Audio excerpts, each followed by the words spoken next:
Welcome back, everyone, for what I'm sure will be an exciting, interested, and well-rounded show. That's a pun intended for our special guest. Today, we welcome the man, the myth, the legend, David Weiss, or probably nowadays better known within the truth field as Flat Earth Dave, who is the creator of the ingenious and very thought-provoking Flat Earth, Sun, Moon, and Zodiac Map app, which you can get through his website, theflatearthpodcast.com, or on app stores for your smart devices. Now, when people have been researching conspiracy theories for a while, they eventually come across this controversial topic. And to be honest, most recoil in horror from it at first, ridiculing it and not looking into the subject to any depth. If you can, please resist that urge. If you're coming to this with fresh eyes and ears today, this is going to be a fun and thought-provoking conversation that I'm sure you will enjoy. Now, you might be thinking, what does Brother Paul think? Well, I'm completely impartial when it comes to this topic, or am I? That might become obvious later on, who knows? Seriously, my opinions on this will remain my own at the end of the day. This show is for you, our sleepy-headed listener. It's an absolute pleasure to have you here, Dave. It feels like it's Christmas already and it's not even Easter. How the hell are you? I'm doing great. Thanks for having me. And yeah, this is a topic that triggers emotions that make no sense. And so for those of you that are getting triggered, I have an offer for you. Listen to the show. And then I have a couple videos for you to watch. And at the end of those videos, if you can give me one globe proof, you win 3 Bitcoins, right? Wow. Bitcoins, I think they just hit their all-time high, $68,000 a piece. Okay, so that's a nice prize. So if I'm crazy enough to give away 3 Bitcoins. So when I first heard about Flat Earth, I thought it was the dumbest thing ever.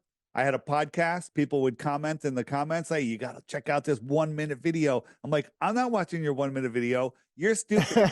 You're banned for life. You can never comment again. And I'd appreciate if you would stop listening to our podcast, because I don't want people that dumb listening. But then this was going on for a while. And one day I was speaking with a researcher who I respect a lot. She said, Dave, I think the earth might be flat. And I was just like, are you kidding me? And she goes, here, watch these videos and then tell me what you think. And I watched them with the idea of just debunking them, with, proving the globe, smashing flat earth, helping these people with their mental issues because they think the earth is flat. How stupid. And for 2 weeks, I didn't sleep. I was looking. And back then in 2014, that's when YouTube would go, oh, you like that? Here, watch this new video. Watch this by Taboo Conspiracy. Watch this by Jeranism. Watch this by Mark Sargent. And I'm watching. And so then I was like, all right, I'm not just going to believe the earth is flat. I'm going to go out. I bought $1,000 worth of equipment, super zoom camera, P900 at the time. And I zoomed in on things that should have been 50, 60 feet below the curve. And there they are. I could see them. No curvature, no ball. And the reason people emotionally freak out is because you're trying to take their ball away and they're still a child holding on to it. Yeah. I think there's a really important point in there, Dave, is that you actually come from a point where you thought this was ridiculous at the start, and look where you are now when you try to debunk the subject. Yeah. With you going through an awakening of that magnitude, it's obviously mind-blowing. How did it feel at first when you started realizing there might be something to it, actually? So when I realized, wow, the whole globe model is ridiculous, and all my, beliefs, my life understanding.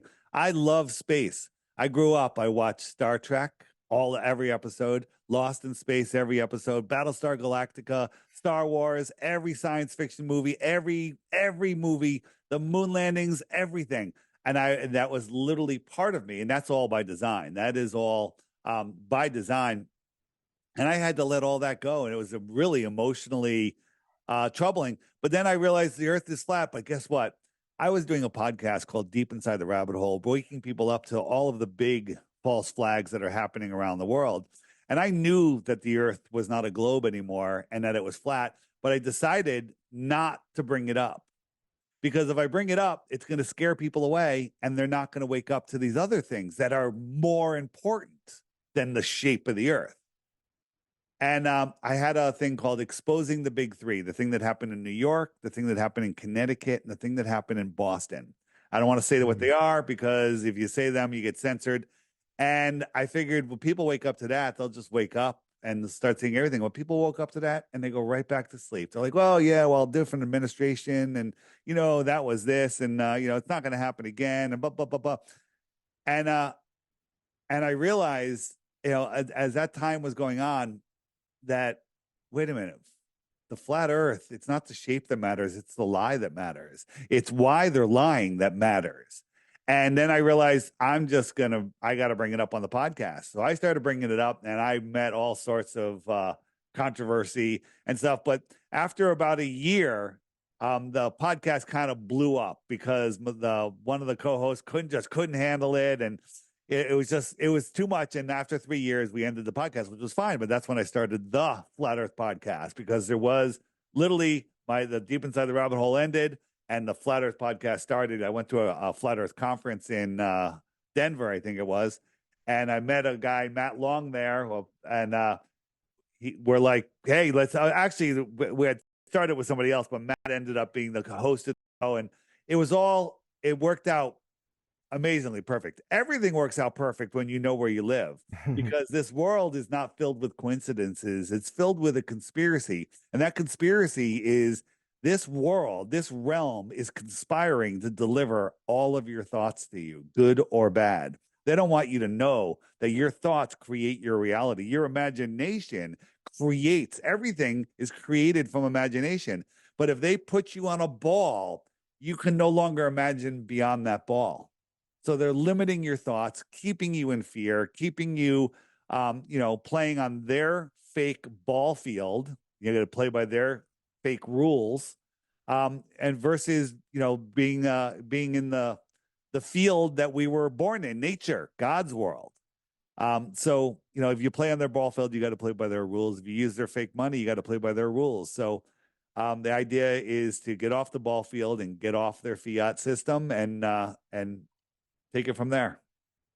Yeah, I mean, that shows how triggering this subject can be, Dave, because you obviously had your own conspiracy podcast. And even with that, seeing the amount of corruption there was, Flat Earth was still something that initially, boom, just triggered you big time. I had an open mind. I go, but not that open. There's some things that we know, some things that but there's no, think of my offer. One proof that, if something's physical, like the globe Earth, you should be able to prove curvature, axial rotation, something. There's nothing. And then the globers will go, there's a million proofs of the globe and there's no proofs of flat Earth. Wrong. There's a million proofs of flat Earth. Every daily experience is flat. And there's zero proofs of globe other than your imagination. You look out across a wide ocean, you can see the same distance in all directions. Well, if you plot those points out, that draws a big circle. You see in a circle. If I could see 50 miles, 100 miles, 10 miles, whatever it is, I could see that same in all directions. That's a circle of vision. Your mind programming goes, oh, that's the horizon, and it's the globe wraps around. That's your imagination. That's what you've been programmed to believe. But the truth is, we just see into the vanishing points. Yeah, the amount of indoctrination we've had since we were kids in school is unbelievable. How long have you had this offer on the table? It's obviously been a while, because I've watched your videos for years now. So 3, 4 years, 5 years, I lost track. Yeah. Wow. It was. Yeah, that's amazing. Yeah, that's amazing. Yeah. It was a 1 Bitcoin when it was at like $65. Then Bitcoin went down to way down. And I was like, okay, I'll make it 3 Bitcoins now. And then Bitcoin's way back up. So it's a substantial offer. But the thing is, if I had 100 Bitcoins, I would bet all of them, because there's zero chance of me losing them, because the earth is not a ball. Yeah. The people that defend the globe, they don't know anything about it, right? What's the diameter? What's the circumference? What's the orbiting speed? How far is it from the sun? How big is the sun? They don't know any of those answers, but they still defend the globe. Why? It's Yeah. amazing. The job the Well, controllers have done programming our minds. I've got a weird question for you here, Dave. I hope you don't mind before we get into the proofs for the flat Earth that you're going to take us through. I don't know if anybody's ever asked you this, but it's to do with science versus scientism. Now, there seems to be a strange disconnect between what people will accept as a possibility and the messenger who's delivering the information. For example, if a researcher 30 years ago suggested that our reality might be a simulation, they would either have been outcast, ridiculed, locked up, or all three. But now, as we speak, scientists tell us that we might actually be in a simulation and people are willing to accept it. So, my point here is if people are willing to believe that our reality is a simulation, that surely means that everything in our reality is up for grabs as a possibility, including the shape and form of the earth. So, why are people so willing to believe we may be in a computer game in a illusory reality? But most will scoff and tell you you're crazy if you think the world is anything other than a globe. Yeah, that's a big one. And I don't know if you've ever seen the pictures of cities and Mayan, buildings and stuff, and then compare them to a computer board and the free Mm, energy from if you looked into Tataria at all, yeah. the old world. There's all free energy and grids, star forts. If you've looked into star forts, there's a website that shows you star forts all over the earth. They're all being mapped. It's it's beyond our current ability to understand. So once you understand that we're not from a big bang, then you really understand that we're at the center of a creator, the creator's creation. And and if you think about the way this world works, I believe that we are eternal souls that are having experiences in these meat suits. So Hmm. we're, like Avatar, and we're having an experience here. And when we leave our bodies, we go back to the stars. Stars are, in my opinion, are angelic. They're perfect. That's why they never move, which ruins the heliocentric model because we're corkscrewing through space, going, all different directions at once, and and they want us to believe that none of the stars ever move. This is going on. This is happening, right? And at speeds you can't even comprehend, and the stars never change. That's so stupid. But so I call it a physical simulation. I don't think we're in a computer game. I think we are in a realm, an electrical realm. We are electrical beings. Everything in this realm is alive, from rocks to everything. They were alive. They are alive. It's all part of this situation of this and the stars and the wandering stars, which they now call planets. They're all named after gods. All the planets. That's weird. And when you look at them, they really look like they're alive. When you really look at them and not at NASA and Disney depictions of them. So, so is it a simulation? I think it's the best words I have for it is a physical simulation. It's a Yeah. physical simulation. We're having an experience here to expand the mind of the creator. Yeah. One of the things that I thought from that question, because I've been pondering this, is that this appeal to authority is almost like a syndrome people have got. If you put a lab coat on someone, Dave, they'll automatically trust them more, they'll believe it more.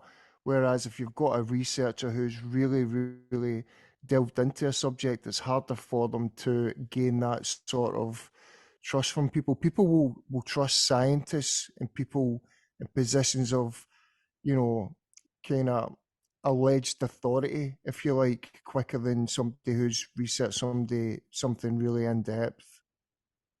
Yeah, the myth of the lab coat. Mark Sargent did one of his clues on the power of the lab coat. Bill Nye, Mm. the science guy, wears his lab coat and his bow tie. Therefore, he knows he's a failed comedian. He is nothing, right? He knows nothing. Him and Neil deGrasse Tyson are the two head clowns of the heliocentric cult. And when I say that truthfully because they will not provide any of the scientific method. They don't use it. They strawman us, which means they make claims about flat Earth that aren't true, and claim they are true, but they'll never talk to us. They only talk to themselves. They say, there's no time to talk with flat earthers. We don't want to give them a platform. That's not how science works. If someone's challenging you, you crush them with science, not the word science. They love using the word science. Well, we're scientists. Okay. Where's your science? Well, the Venus is the size of Earth, and when it passed the sun, we did some math and figured out the diameter of the Earth. How do you know Venus is the size of Earth? I think it's the size of a yoga ball. Okay. You don't know. You don't know. Yeah, this is it. This is it.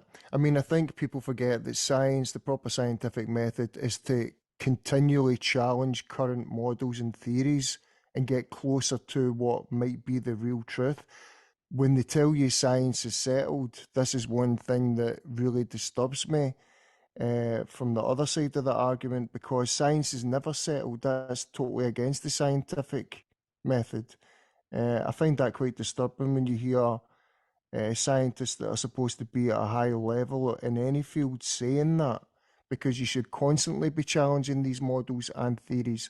And let's face it, the standard model is full of theories. So we've got a long way to go before we get anywhere near the real truth. So yeah, I mean, they indoctrinate us in schools. The teachers are gods. When you first go to school as a little kid, your teachers are gods. Whatever they say is true. They would never lie to you. They give you a globe. They give you a worksheet that says the moon goes around the earth goes around the sun, and you got to memorize that. That's one of the first things. That's a core belief.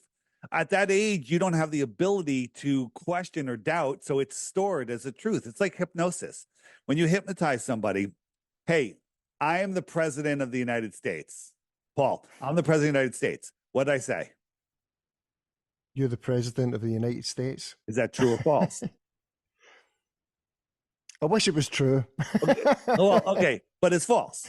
So what happened false, there? Your conscious mind is like a screen, and it hears things and it sorts them out. It's like, okay, that's this big, and my holes are only this big. That's bullshit. Excuse me. And it stores it in your subconscious memory bank, which doesn't have any discernment, as false information. It's still there. It's in your subconscious memory bank, but it's stored as false. When you hypnotize somebody, you relax their conscious mind, you open it up, and then you can talk directly to their subconscious mind. When you're talking to a kid as an authority figure, a teacher, you're talking to their subconscious mind. They don't have the conscious screen to question things. They believe, and it's stored. It becomes a foundation of their world belief. And when you try to remove that ball as an adult, they become children again, because you're literally taking the foundation of all of their learning.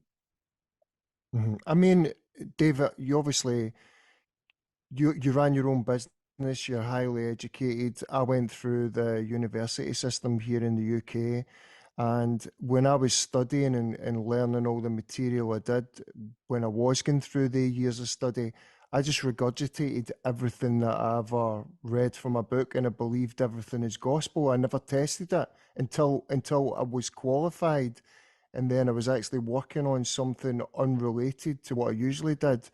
Done some mathematics and realized that it didn't really line up, and that's when I started saying I just believed all the stuff in these textbooks were actually facts.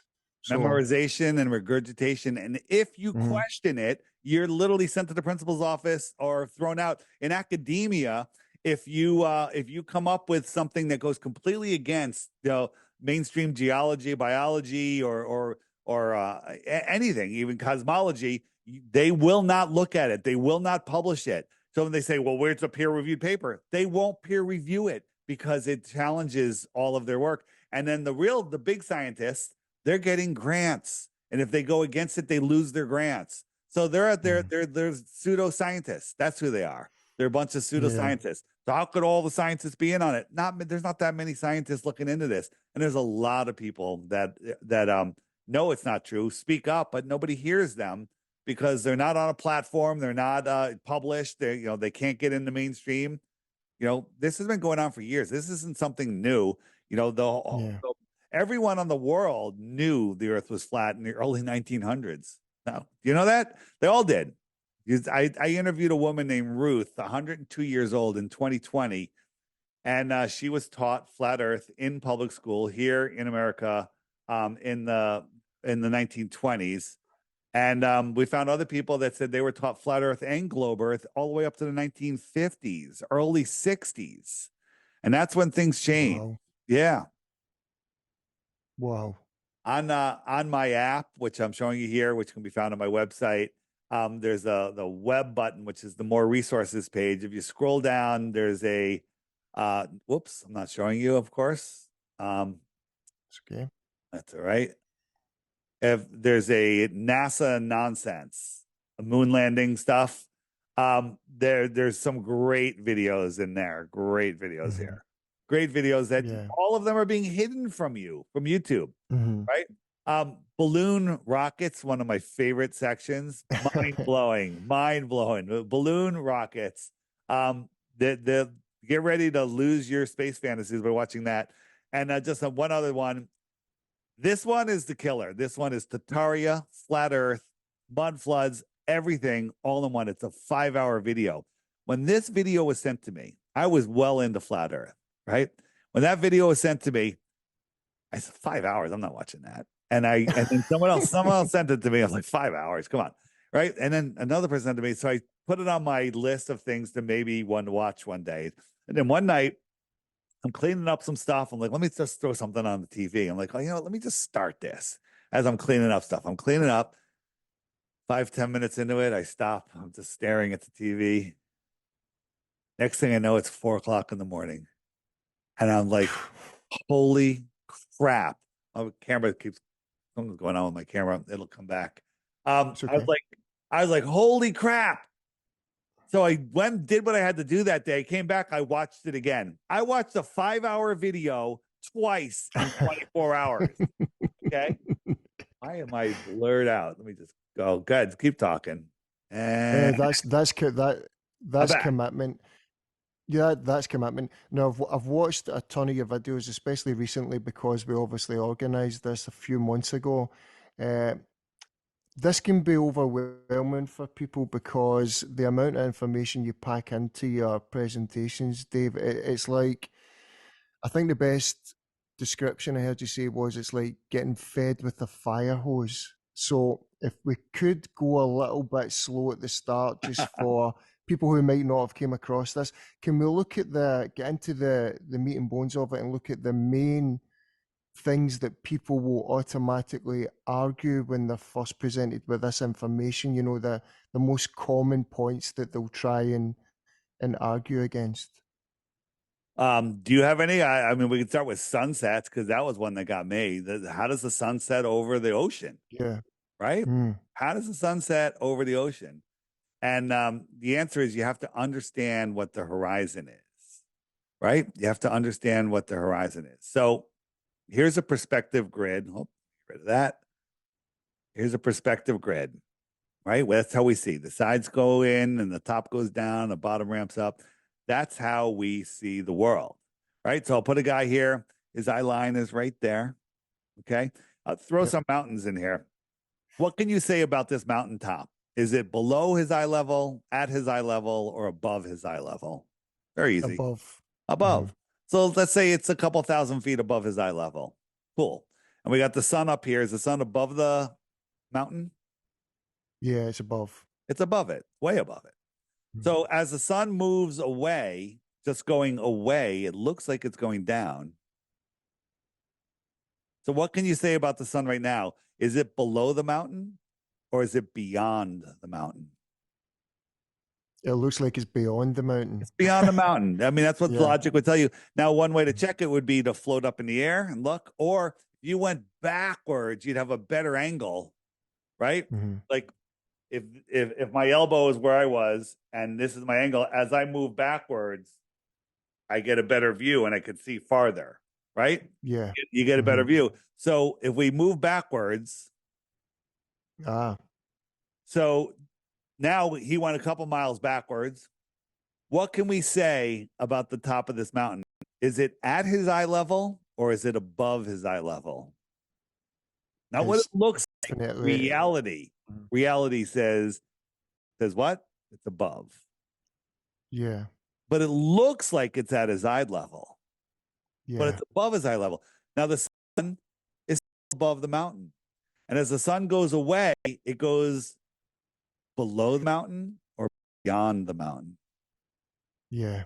It goes Wow. beyond the mountain, right? So now we add the clouds in. Are the clouds above the mountain? Yes. The sun's above Yep. the clouds. The sun will go away. Now, this line here is the top of the mountains. This line here is the atmosphere, the clouds all wedging into that same line. So this line here is the top of the mountains, thousands and thousands of feet above his eyes. It's also the clouds, thousands of feet above the mountain. And what did the sun do? Did it go below it or just go beyond it? It just went beyond Yeah. it. But everything looks like it is at eye level when in reality it's not. Mm. Okay. Let's take that a little farther. Stay on the same thing, but we're going to talk about here. This is seeing farther. Okay. So this guy, he can see right there. That's his horizon line, that red line. But if he went up to the top of a building, he can see farther, right? Down here, that's your vanishing point. Up here, the vanishing point is beyond it. Yeah. Globers like using that as a proof that the Earth is a globe because you go up higher. You know, they say Neil deGrasse Tyson says you can watch the sunset laying on the ground and then quickly stand up and you can see it set again. That's just because you're getting up higher and you can see farther and you can see. And that doesn't always work. It depends on what the sun's going behind. Is it going behind a mountain? Is it going behind an atmospheric deck of opacity? You know, you don't know, right? So here is this is the sun angle. So we got the sun. They sell it. Some people say that the sun is 3,000 miles up. I think it's like 15 miles up, maybe less. Okay. Wow. Yeah, maybe I don't know. I don't think the sun we see is a physical object. That's a whole nother thing. I think everyone sees it in a different position, but let's say it's 3,000 miles up. So we can do some math. 3,000 miles away, we can draw that. We can get a right angle. We can do some math and we could figure out, hey, this person's seeing the sun, you know, at a 45-degree angle. Right? I think that's 45 degrees. Yep. Yeah, 45. And so when the sun moves over here on a flat Earth, it moves and then another 3,000 miles. So this would be like New York to California, California to Hawaii. Okay. Well, guess what? Wow. When it's noon in Hawaii, it's nighttime in New York. Okay. So we look at these angles, 45 degrees and then 27 degrees, right? Or 20, whatever. The sun would never set. What's the problem with this? The problem is this is an orthographic view. Nobody ever sees a side view. You only see things like this. Perspective will bring the sun lower. Yeah. Due to perspective, like stand under a street light on a long straight street, and the one above you is your noon sun, and the one down the road is your evening sun. It's lower. It looks like it's at your eye level. It's going to go into the horizon. A mile away, you can't even see it. Okay, so this is what you're really seeing. But if you could get a perspective view, a orthographic view of the whole thing, you would see it. You would see it like this. From the side, but nobody ever sees that way. Dave, the average person from where they stand, how far away is the merging point where the ground rate comes up to eye level and the sky touches eye level? How far away from someone that's 6 foot, say? On the globe model, it's 3 miles. If you're 6 feet tall, if you're sitting down, it's less than 3 miles. Right. Okay. Crazy, right? Have you ever watched the sunset over the ocean in California or you know on your west coast, wherever you are? We never see the sun here, you never Dave, see so the I can sun. assure you. Right. I know that. You you can see that it's going beyond something way beyond 3 miles, way beyond. And the way you can see that is like I could zoom in on a buoy 10 miles away, and the sun's way beyond that, way beyond that. Well, if I'm sitting on the ground, that sun should be merging with a horizon line, a physical horizon line of water, curved water, and the sun's going below it, you know, because we're spinning, right? Yeah. It's actually really stupid. It's really stupid. Yeah. Where is I had the sun's I had oh, I know where it is. Trying to remember where I put things sometimes, and I can't remember. It's a So massive app, though. You've got so much in the app. I mean, yeah. it's huge. So here is the sky rotating above us. Sky's rotating above us. We're not moving, but they want you to believe that this is going on. They want you to believe that the sky is stationary and then we're tilting. Like, whoa, I'm tilting over. I'm tilting over. Look at the water's tilting too, right? It's making me And feel queasy. all they do is they get a telescope that has an axis on it, and they focus on one star and just say follow that star. So they're just following the star, and it makes the Earth. And everyone thinks that this proves that the Earth is spinning. This is low-minded, low-thinking people that are afraid to have their ball taken away. Yeah. Right? Yeah, because people, I mean, things, the first argument you'll usually hear are boats going over the horizon, pretty much like what you're showing with the sun there. But I think I've seen a few of your videos where you can zoom in and see boats further away Yeah. than you should be able to see them. So Yeah. we don't see a ship here. And what we're doing is we're increasing the angular size. And as we zoom in, we're increasing our vision. And look, there's the ship right there. We're increasing it. Now watch. We're going to zoom in. You see the bottom of the ship. My finger can't hide that ship. But if my finger was a wave in the foreground, it could hide the whole ship. And look, it's disappearing from the bottom up. It's disappearing. It's going beyond. It's not beyond a curve. If it was beyond a curve, I couldn't zoom in on it. I would zoom over it. But that's what happens. That's simple. And there's a whole bunch of different ways that this happens. There's let me see. This one is it. Yeah. So there's some big waves out here. And look, the ship's going behind the waves. Yeah. Like the waves are whenever you see big things going behind, it's usually a very wavy day. Right? The big waves are they'll hide a ship. This is going to go way down and then it comes way back up. And that's not the edge of the earth curve. That's just a wave that's blocking everything else that's in the distance.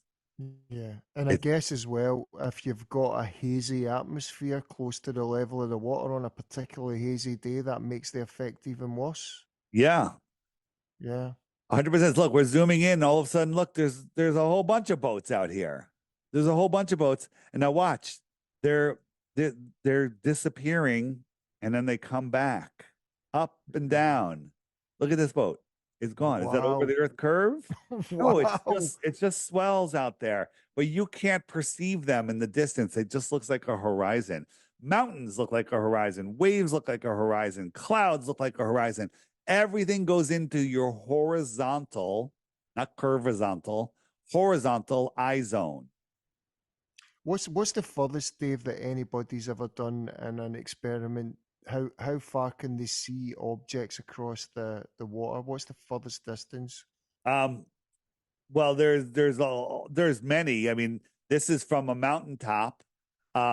This is when you're down low, the air is the thickest and the hardest to see through. But when you're up higher on a clear day, it's much thinner.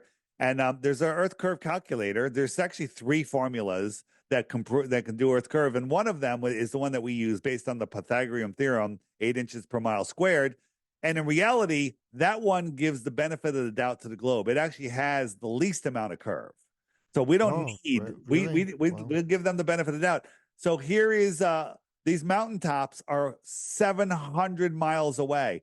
There should be over 40 miles of the tops of those mountains. The tops of the mountains should be 40 miles below the curve. You know what mainstream science says about this? Nothing. They won't address it. No. I was So, expecting something like refraction or no, some sort of. they can't say all of these mountains pop up and pretend to Mhm. be on a level line. They won't address it because the earth is a globe and it can't be true. Therefore, they will not address it.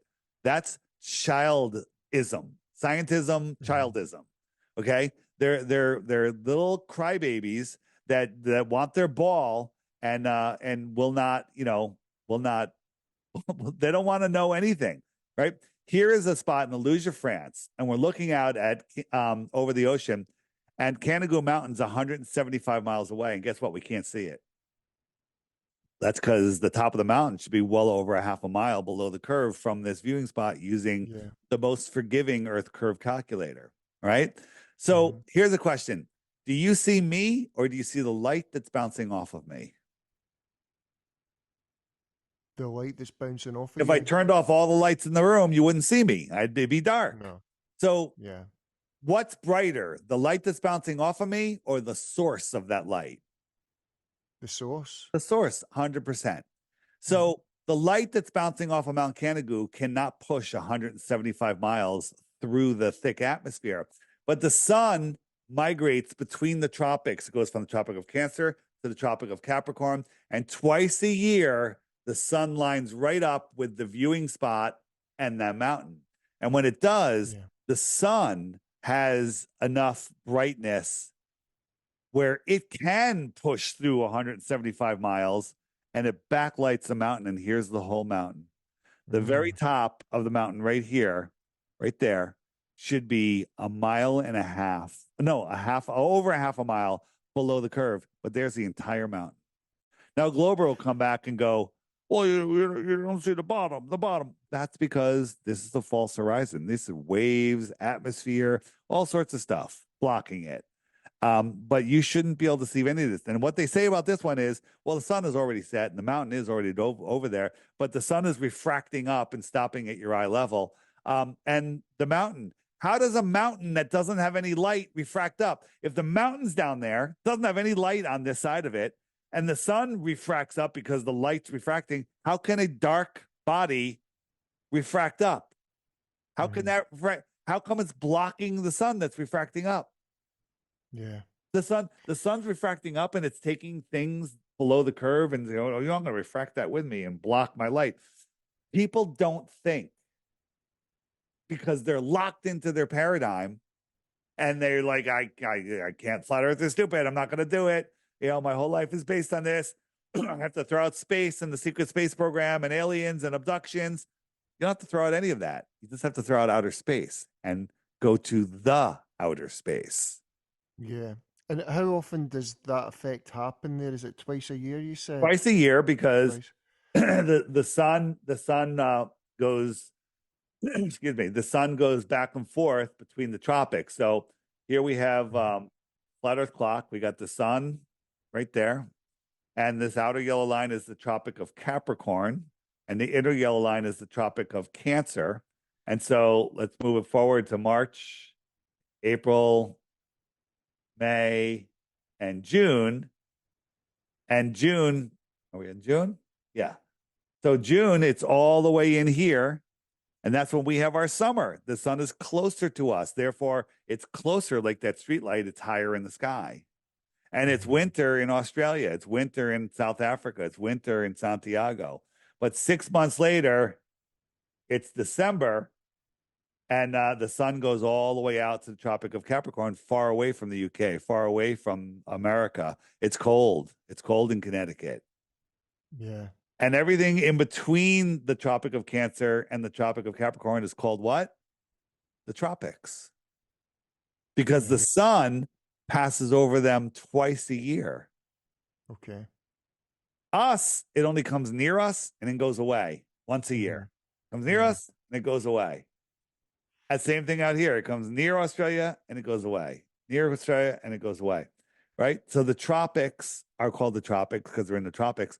Everything inside of the Tropic of Cancer, I'll call this the Antarctic area, the Arctic area, and everything out here we'll call the Antarctic area. Think about those words. This Yeah. doesn't prove anything. When you're here, let's speed this up. When you're inside this circle, anywhere inside the circle, what is the sun doing? Is it arcing around you? It's arcing. Yeah. It's making a big arc. The arc tick like a clock. And when you're out Wow. here, is it arcing around you? No, it's coming towards you and away. So it's the antarc tick, Ah. like a clock. You know what they did? Wow. They gave us clocks. They said, you know what? Let's give the people clocks, but we'll make it go around twice a day so they can't figure out where they live. And then we'll change an hour twice a year. We'll change the time of day to get their bodies out of sync with nature.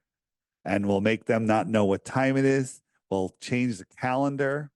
It used to be 13 months of 28 days. 13 months of 28 days, that's 364. And then one day to reset for the new year. Guess what? Every turtle has 13 tiles and then 28 outer tiles. Maybe there's some truth to the Mayans saying that the flat earth sits on the back of a turtle. I don't know, man. I don't know. I don't. That's interesting. That's but interesting. It's interesting. I don't know what it means. Yeah, that is interesting. I think one of the, people just take for granted, most people, when you talk to them, that pictures they see from space are real. They're real photographs, but they're not. The pictures, the composites that have been put together. I know that for a fact. We've never actually seen a real picture from space. And NASA, obviously, have looked really deeply into the Apollo moon missions. I had Bart Sabrell on as a guest. I'd read his books, seen his documentaries before. And that's a big related subject here, because when you see that you can't trust the people that are supplying you with the information about space, where are you supposed to get reliable information from? There's NASA is what everyone uses to prove the globe. If we can show you that NASA lies about one thing, they're finished. But we can show you that they lie about everything. And then we've caught them too many times. Here's the 2002 Blue Marble 2.0. America is pretty darn big. Okay. Well, let's look at the rest of the world. Here's the map of the world. We'll put the right there. So you understand what this means? This means that all of this land, all of this, all of this, all of this, all of this, all of this, and Australia are on the other side of that ball. Yeah. Anybody that can't understand that, this disqualifies NASA from everything. This is done. They're finished. It's over. If you can't understand this, go find a place to flip burgers, because that's all you're going to get to. You're going to be a burger flipper. Not that if you're a good burger flipper and you have a restaurant, God bless you. But you're going to do something that's not going to amount to anything. Okay? Because this is simple. Use your God-given mind. If you use your God-given common sense, if you understand where you live, if you understand what this place isn't, you will achieve great things. Great things. Because this world is made for us. We're not random specks flying through an infinite space vacuum. Right? No. So this finished, done. There's nothing. I think it's 2012, the picture, 2012. I think it's at 2002. So and they keep changing the landmass size. I've seen various photos from NASA over the decades, and the land masses change size all the time. Yeah, well, I mean, look at this. These are 9 pictures of Earth from NASA. What this means is 8 of them must be fake, or 9 of them are all fake. Okay? Because if one's real, then the other 8 are fake. They're all fake. They're all from NASA. Yeah. Well, this raises an interesting question. You might have a better take on it than I do. It's what I was hinting at the start of the discussion. If we were strangers and we met for the first time in the street, I offered you a deal, Dave, and I conned you out of your money, and then I come back 2 months later and I offer you another deal, you wouldn't take the deal because I've already stung you once. You won't get fooled by me Oh, again. maybe I give you a But second chance. people, Maybe I give you a second. yeah, maybe. But people in authority, like, or people that are deemed to be in authority, like NASA, they can lie and lie and lie and lie, and yet people will come back and trust them again. It's the same in the political arena, which is why, like in the US system, every 4 years, people think something's going to be different again. No, it's going to be the same again. Right. And So so, it raises an people are like, what about the space station? So they were very excited. The Dragon vessel came up and they had some fresh fruit and they were playing with a lemon and they're showing you, look at this. Look what's going on here. Right? This is called augmented reality. They're wow. playing with the CGI object. So watch carefully. Look at that. Look at that. First, that hand is like a claw. I mean, these guys might be reptiles. Who knows? But this is what we saw. Fake. Fake. It's over. Mm. It's over. So that's all you need. That's it. But we have a million. We have a million. Don Pettit trying to show us. He goes, "Well, we're tired of drinking out of bags, and I was able to make a cup that can hold the coffee and out of some plastic and watch the coffee. Watch. All of a sudden, bam, it's out of sync. It's out of sync. There's no explanation for this. There's no Yeah. explanation. Going back and forth. Look, there's no What's explanation. the budget? What's the budget now, Dave, per day? I know it $80 changes every million year. every day. $80 million a day. Right? Chris Hatfield loves playing his guitar. And so look, he's gonna play it upside down. It's cool. These guys are in different rooms. And the guy holding the microphone mistook where Chris was, and he stuck the microphone inside his neck. It's in his neck. Chris doesn't miss a beat, right? It's in his neck. This stuff And happens all the time. do they just ignore They this try when to this fix is it. brought They up? try to fix it. Watch this guy. Look, he's fading in. Why is he fading in? Why is he fading in? Why what's going on with that? Look, you can see through his head. You can see the wall. Wow. Right? That just shows you they're using green screens. Well, and layers. Watch, his hand glitches out right here. That's all right. But watch here, another glitch, and watch right under his arm. Oh, what was that? There it is. Green screen. I'm using a green screen right here. Oh. Yeah. Mm, wow.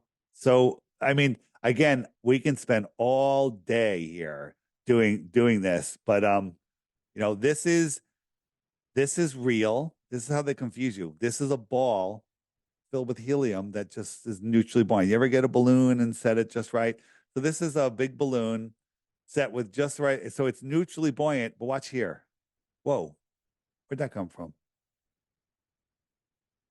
They even put a Wow. little Star Trek beaming thing and made a beaming noise. Okay, because why? Are they poking at us, or they're trying to capture kids' imagination, right? Mm. And this is what it is. It's called augmented reality, where you can move things virtually. They're either looking at a computer screen or something in the distance, or they have contact lenses that have little, images in them so they can see what they're maneuvering, right? Watch the movie Gravity. They do way better than NASA. Mm. Way, way, way better. The the artist who worked on the photos, I can't remember his name, Dave, the blue marble, the picture that we all had on our iPhones and stuff like that as a Yep. screensaver. Yep. He pretty much admitted that it was photoshopped, it was layered, yeah. Yeah. So that was Robert Simon, and he said that he made it in Photoshop because it has to be, and he he just took images, he just took data, and said, "Oh, there's some algae here, so I'll make that greener." And he literally just made it in Photoshop, and you can see because he was lazy, he used the same clouds again and again, kept clone stamping clouds and stuff. The thing is, when you go up to 120,000 feet, which is only 20 miles, the Earth is white. There's so much atmosphere, it's white because you're not looking up at the sky. You're looking down at the Earth through the atmosphere. It literally turns white. This is the Earth from 120,000 feet. It's actual footage from a balloon. This is what it looks like. So they go farther away and they see these vivid colors. Are you kidding me? And then you look at the blue marble, you look at the blue marble, and it's a perfect sphere. But yeah, I've heard Neil deGrasse Tyson calls it an oblate spheroid. It's not actually a sphere at all. So somebody's got to be So, lying here. well, Neil's lying. But basically, though, he says that even with Mount Everest and being an oblate sphere, if you took the Earth and shrank it down to the size of a pool ball, a cue ball, it would be smoother than a cue ball.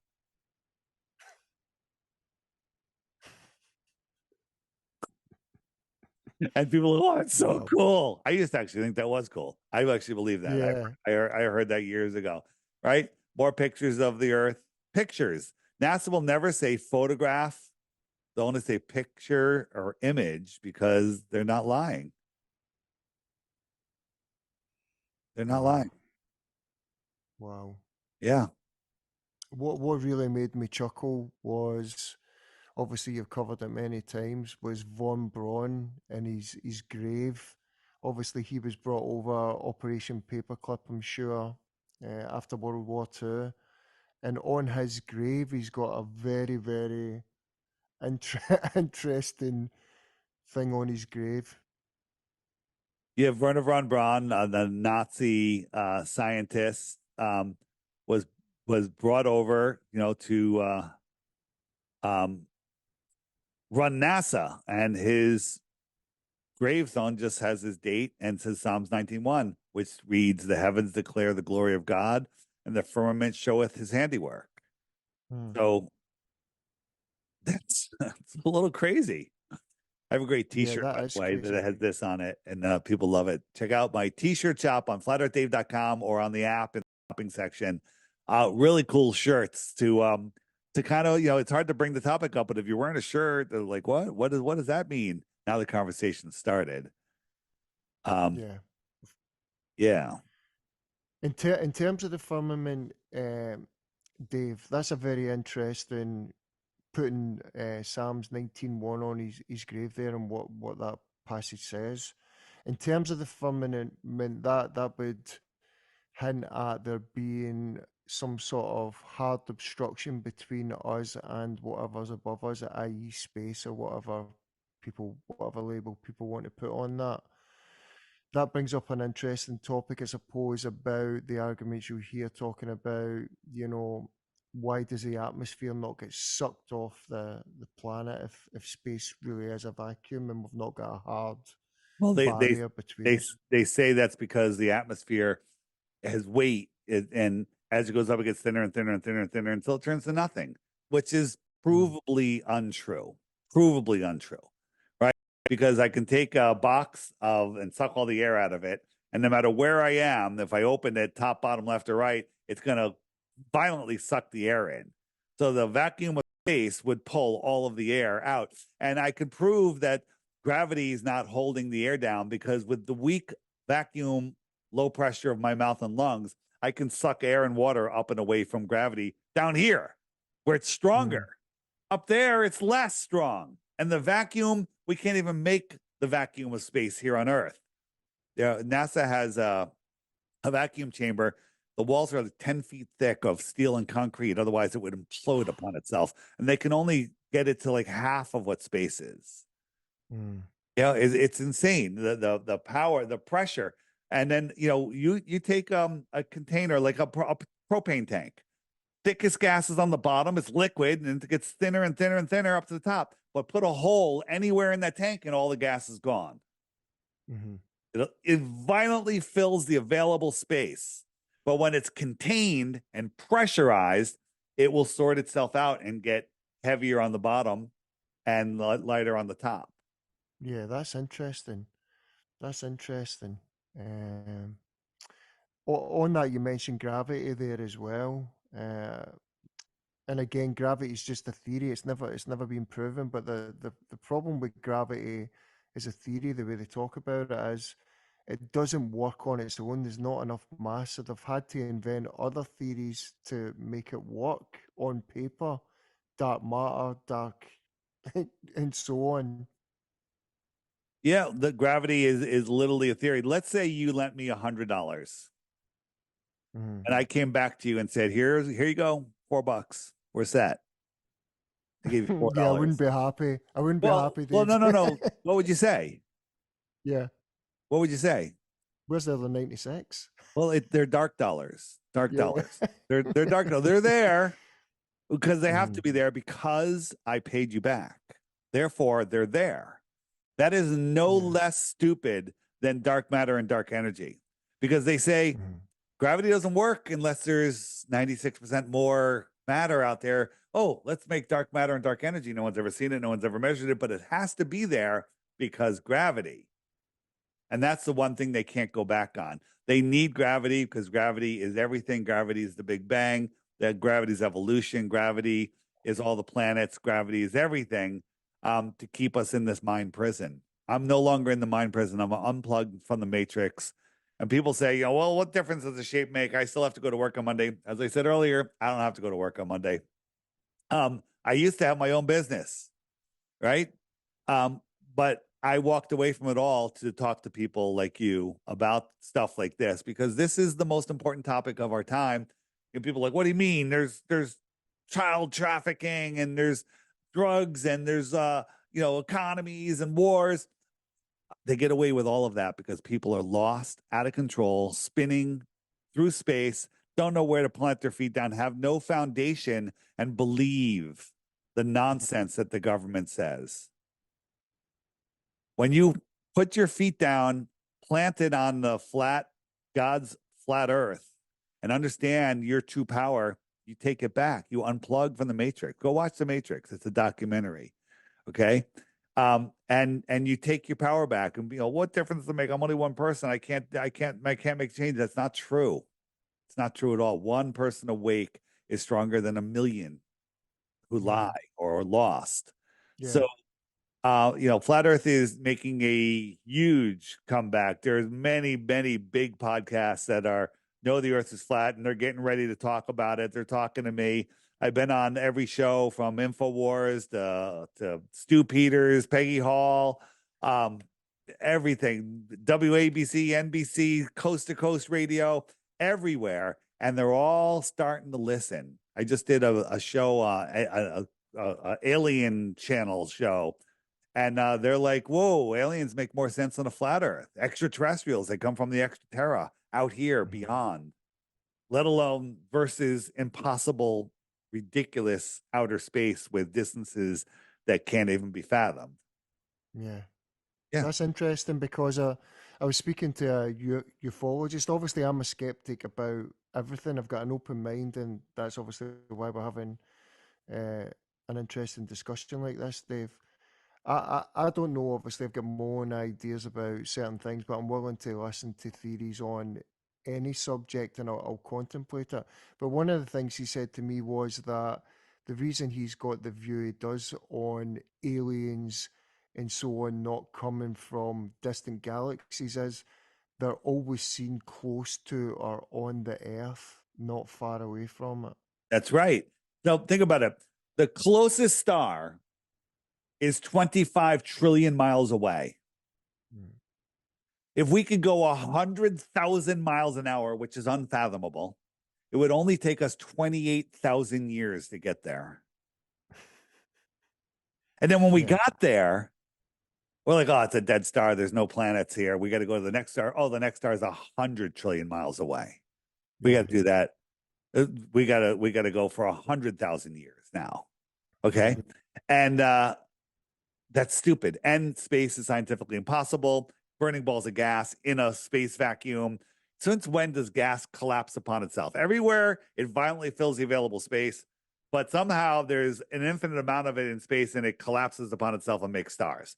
Dumb, stupid. It's so stupid that people just short circuit go, well, I don't understand it. The reason you don't understand it is because it's stupid.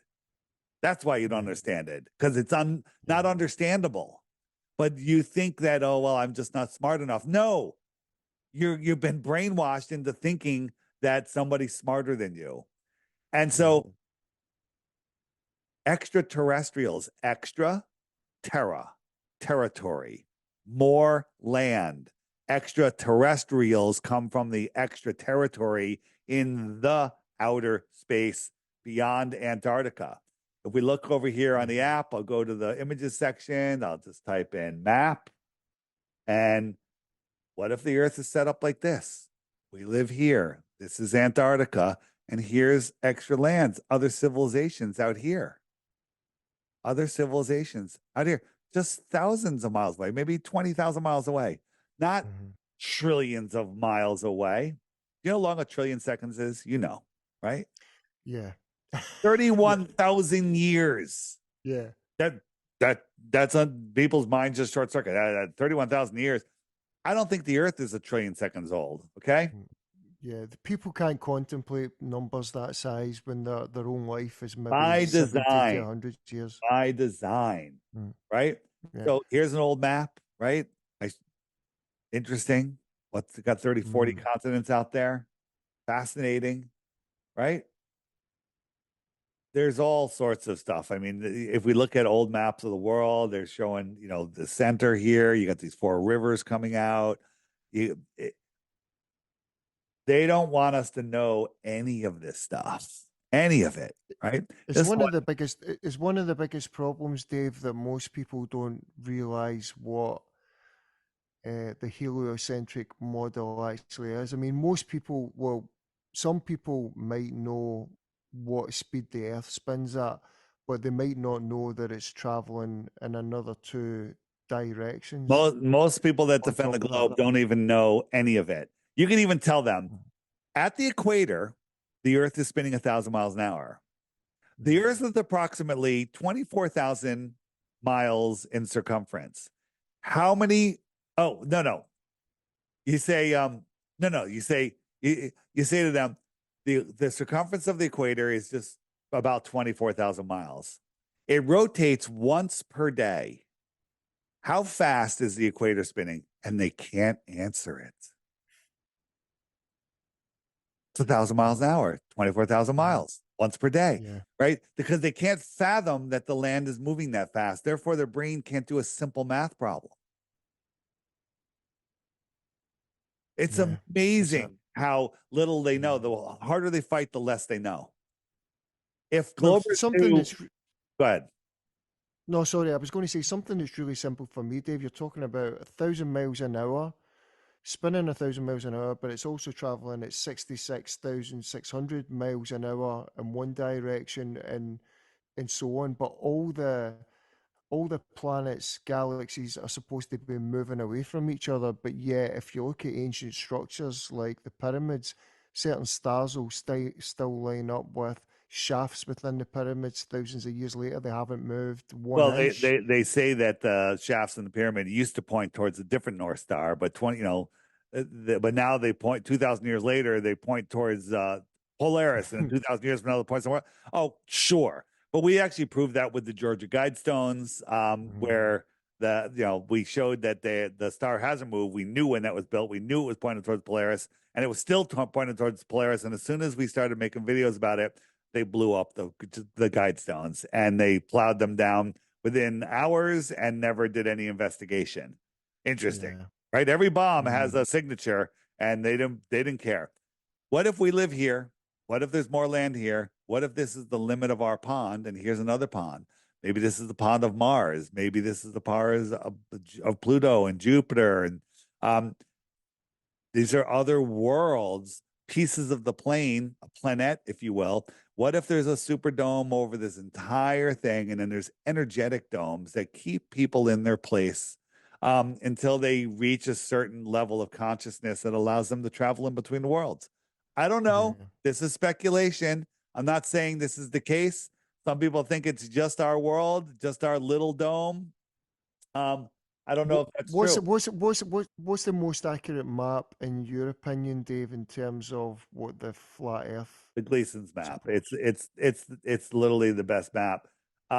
It's not perfect, but it's pretty damn good because I can go here and this is a representation of the Gleason's map, and I can call somebody right now in Australia, and they would say it's noon and the sun's right above me, and then I could wait until the sun's over here and then call somebody in Johannesburg and say where's the sun? They'd be like, oh, it's right above me and it's about noon, and so every place where the sun is, I can tell, it is accurate. Let me turn it off and go to our current time. And so you're in the UK, which is right over here, right? Right about there. Mhm. So, Yep. wow, is it that late? Is the sun going to come up? What time is it there? No. It's only quarter. It's coming up for 2:15 in the morning. So it's a 2:15. So you're like right here. Yeah, okay, you got a little while, like, a couple Yeah. hours, the sun's going to come around and Hmm. then you're going to be up. Yeah. I mean, what I was trying to get at with the map, Dave, is there's no map in history that's completely accurate. No, They've I all agree. got I agree. discrepancies. So that was one of the things that jumped out to me about the debate between Pastor Greg Locke and Pastor Dean Odell. I watched the 3 hours of that, which was quite painful at times. But I was sitting in the that front row. oh, Don't tell me did how you go? painful it was. Yeah. I was in the front row. You kidding me? Oh, And he wow. brought me up a whole bunch of times. I didn't even know he knew who I was. But Oh, I heard them saying Dave. I didn't realize yes, that was you. yeah, that was Yeah. me. Okay. And it was just brutal. But I can tell you a very funny story about Yeah. what happened there. But the globe map is the worst map of all. The globe Mm, map, nobody uses the globe to navigate. All all autopilots use the Gleason's map. Okay. mm. I don't know what's up with that. If you look at Southern flight routes, which I'm sure you have, they're all straight lines on the Gleason's map. They're crazy, stupid, uh, lines on that go way up north and way back down just to why don't they just cross over because it makes no sense on a on a on a flat Earth. But on my app, just type in Southern routes. There you go, Southern flights, and here, like right here, this is the routes, 3 different routes to go from South Africa to Australia. But look at it on a flat Earth map, straight line. Stop for some fuel. Wow. Yeah. There's crazy ones, right? If you look at about this one, right? Goes all the way up to the North Los Angeles, all the way back down to Lima, Peru. Why don't they just fly across here? Oh, this is Makes no why. sense. Bam, bam, bam. Yeah. Straight line. Straight line. I remember a couple of years ago, Max Egan done the live recording on the flight, and it was on. I think it was Globebusters, and I remember Yeah, you was talking to him then. I was involved with that. That was an interesting turn So up for the so books. let me tell you what happened there. Max got very pissed off at flat earthers because they were really aggressively coming at him, right? And so Hmm. when you aggressively come at somebody like Max, he just gets defensive, locks himself into a position. He kind of locked himself into into a position. However, Max, there was a lot of flat earthers saying that the flight from Santiago to Australia or New Zealand is doesn't exist. There's no direct flight. And Max is like, yes, there is a direct flight. And they're like, no, there isn't. And I'm like, well, wait a minute. Max, why do you think there's a direct flight? He goes, because I take it. And we're like, when's it? He goes, and I'm taking it again in like next week or something. And we're like, hey, let's do a live stream. You can live stream. You can join the live stream while you're at the airport. We can watch you board. You keep it running until you lose signal. Then we'll track the plane. We'll keep the live stream live the whole time, tracking the plane. And when you land, as soon as you can connect again, connect back to the live stream. And he did it. And we're like, okay, that's a nonstop flight. So we proved it, which doesn't prove anything. It just proves the flight exists. And some people think that, well, that it's too far on a flat Earth. Well, that's perfectly been explained. But Max took some compass readings, right? And his compass readings were this. Right. Um, whoops. That's not what I'll show you. Where does that go? Just lost it. Max, max, max, max, max, max. So that why is that still showing? Hold on. There we go. Rid of that. All right. So Max took some compass readings. Get back here. There we go. So Max took some compass readings Mm-hmm. that were northwest. They were kind of north, then northwest, and then right here, it was just west for a very short period of time. Then it was southwest, and then south, south. And Mm. so we charted them out on a flat Earth, right? Here's the North Pole, right? North, northwest, west is only a line, and then southwest, south, southwest, and then south. And he thought he would be going southwest and then a little bit north across the bottom of the ball. And that's what he didn't do. His compass readings prove the flat Earth. I just went to Anarchapulco. I was the speaker at Anarchapulco. They had Flat Earth there this year. And by the way, Flat Earth took over the conference. There's 50 speakers, all but Larkin Rose were flat. Everyone knows the Earth is flat. And when I asked the audience, packed house, raise your hand if you think the Earth is a globe. 3 people raised their hands. Okay. Wow. Well, and there was a few Globers in the back, a couple dozen, that were afraid to raise their hands. Haven't the tides turned? Okay. Mm. Haven't the tides turned? The Globers are afraid to admit it. So so that was amazing. And at the end, Max came up to me and said, great presentation. Except the southern flights, I don't agree because I take those flights. It's like, Max, you take the flights. We know how they work. They use air currents. We know where they go. There's certain planes. There's only certain pilots that can fly them. And it makes sense on a flat Earth. It makes no sense on a globe when you actually see it on the app in the frequently asked questions, right? Go to Southern Flights, which is um Southern Flights. Where's Southern Flights? Right here. Southern Flights. All the videos that are being hidden from you, watch them, and then you'll understand how Southern Flights actually prove the flat Earth. But last thing, and then we got to wrap it up, is Greg Okay. Locke. So Greg Locke, Mm-hmm. just horrible. But one of the things he denied was the interpretation of God scrolling back the sky and letting the waters fall in. He's like, that's not what they meant. Argument. 2 minutes later, he cancels the whole Yeah. debate, shuts off his microphone. Dean goes, okay, here's the microphone, and he slams it down like a child, right? And it was crazy. That's in Tennessee. Tennessee, you're in the UK. Tennessee is a southern state, rarely gets any cold weather. It rarely gets any snow. A couple months ago, like a month or two after the debate, when was the debate? It was in October? Well, whatever it was.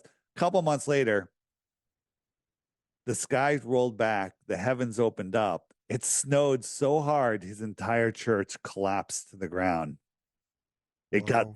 flattened from the waters above. Wow. That's karma. It got That's flattened. And oh my God, he put a video out of, oh my God, my church collapsed. This is unbelievable. And the comments were brutal.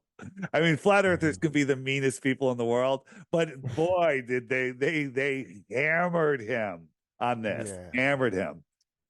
I mean, the truth community has always been divided. People, that they protect a theory and they can close their minds a little bit to everybody else's point of view. Sometimes, just before we finish up, then Dave, you've been really kind with your time. I really appreciate it. There's compelling points for me to look at here. As I said, I'm a skeptic about everything, but obviously they're really compelling and interesting arguments.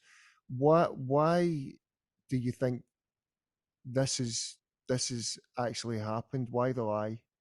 I know Well, this is the reason why the lie is the greatest question of all, and it's to hide your divinity. It's to hide where you are. It's to hide more resources. All the wars and all of the conflicts and all of the world are always about resources and land, right? What if there's 10,000 other continents, other civilizations, other resources that they're hiding from us, that they're using, and they're using us because this is a spiritual world that we live in. They're using our energy. They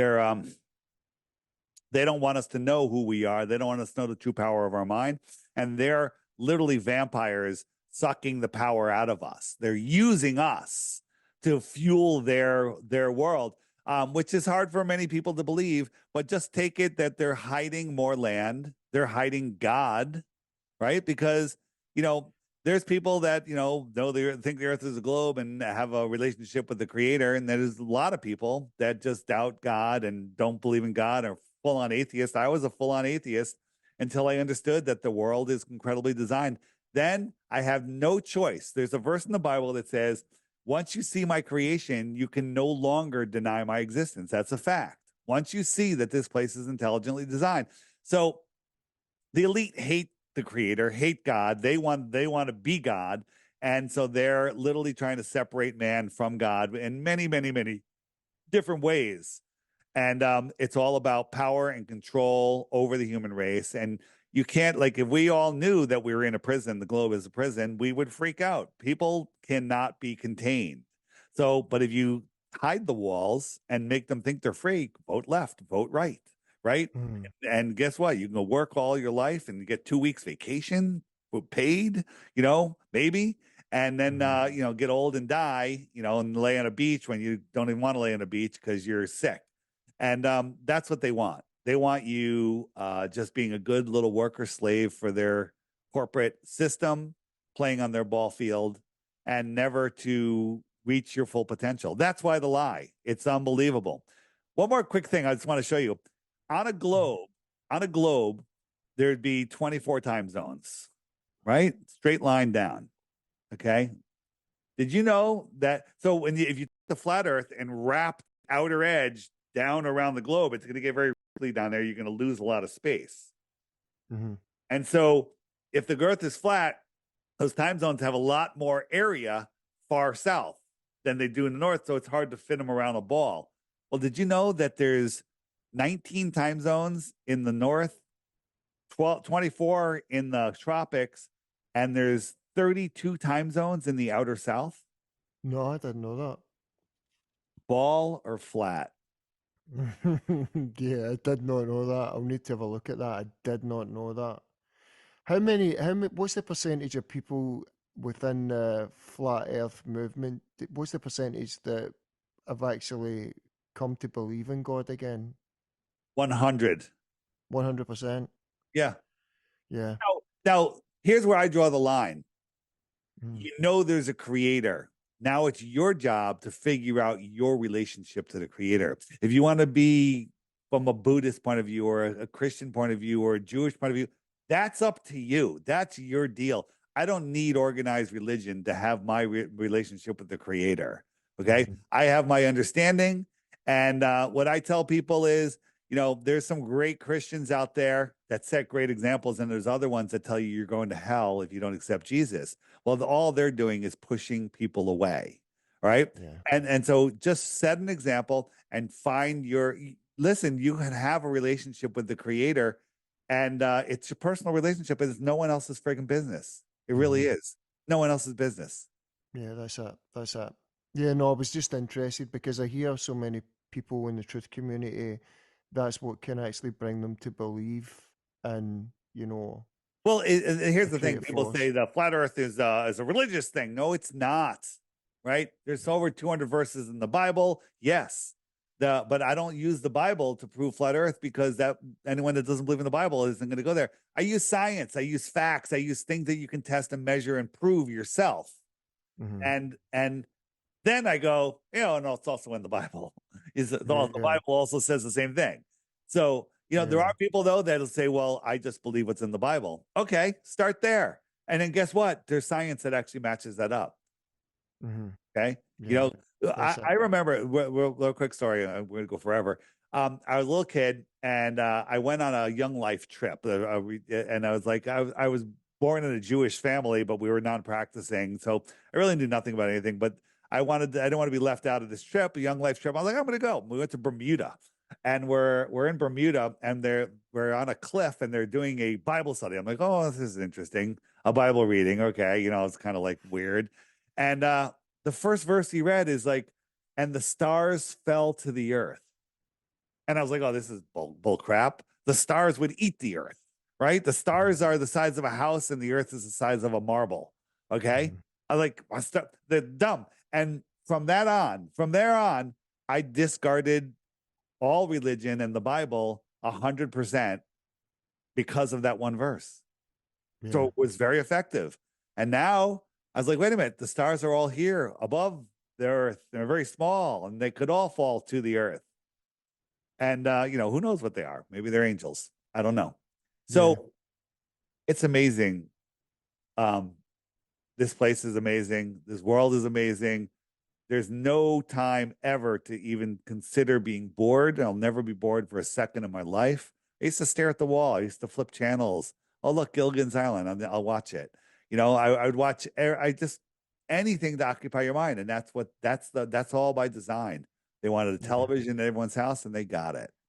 Yeah, brilliant. I've actually got another two guests this week that I think will be really good follow-on from this, Dave. I've got somebody talking about the electric universe theory tomorrow, because I think that can show up things to do with the craters on the moon and so on. And I've got allegedly Dave on Sunday. Dave's a good friend of mine. Tell him I said hello. Yeah, no. And Yeah, will do. he's the man. And ask him about his one wheel. Ask him about his scooter. He'll be so happy to talk about that. Okay. Right, okay. But before you head off, can you just tell the listeners where they can find out more about you, where they can get your app? I mentioned it at the start of the show, but it's good to remind them. And do you have my app? Yes. Do you have my app? So in the friend finder, if you click this button right up here, that'll tell you your referral code. Okay, this is just a test app, so that my referral code's all D's. Do you have a referral code? No. Do you have your app handy? Yeah. Well, it's my camera. I'm actually using my phone camera. So when you edit this, tell people what your referral code is, because if anyone downloads the app, it asks if they have a referral code, and then you'll get a point, and you could trade the points in for the subscription if you want the subscription. And there's other things, some people, and you also can get on the leaderboard with your show name. So this is the leaderboard. My Lunch Break, my favorite channel on YouTube. These are people that are, they referred a lot of people to the app. So kind of fun. You might want to add that, but you don't need it to get the app. And can we try a quick experiment? Yeah, of course. So this is just a test version of the app on the computer, and I haven't tried a group call yet. I don't even know if it's going to work. Oops. It's not going to work yet. Okay, that's okay. There we go. There we go. Couple of interesting points. So is the best place your website, theflatearthpodcast.com, and also they'll be able to get it on the App Store and so on. The easiest place to find my stuff is flatearthdave.com. Okay. And that takes you to the Flat Earth Podcast. It's the same site. Okay. And just Flat Earth, I just say Flat Earth Dave because it's so much easier. Because like Flat Earth Podcast, people they forget they're like the Flat Earth, the Earth, they forget. FlatEarthDave.com takes you to the same place. And the app is there. There's the crash courses there. There's must-see videos. All my socials are there. Follow my YouTube channel, DITRH, and my TikTok, and lots of great stuff. Stuff that Google won't serve you.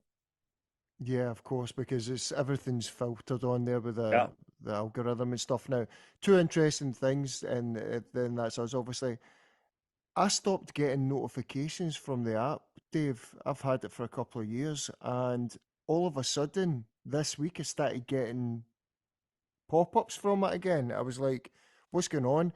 And have you updated the app lately? I'm terrible at that sort of stuff. Yeah, you need to update the app. Okay. And uh, your your email is the only email I've ever had in correspondence that went into my junk folder. I never seen it the first time we talked for about a week. Yeah, that's a problem. They're doing everything they can to stop it. That should make you want to look even more. Yeah. But It's the only time it's ever happened. yeah. Well, It's been a pleasure, Dave. Honestly, you've been great. thanks, man, and good luck. And anybody listening, try to win those 3 Bitcoins. Go to my website, check out the crash course, get the app. Think for yourself. Don't let other people think for you. Memorization and regurgitation is not education. That's a great way to finish, Dave. That's perfect. Thank you.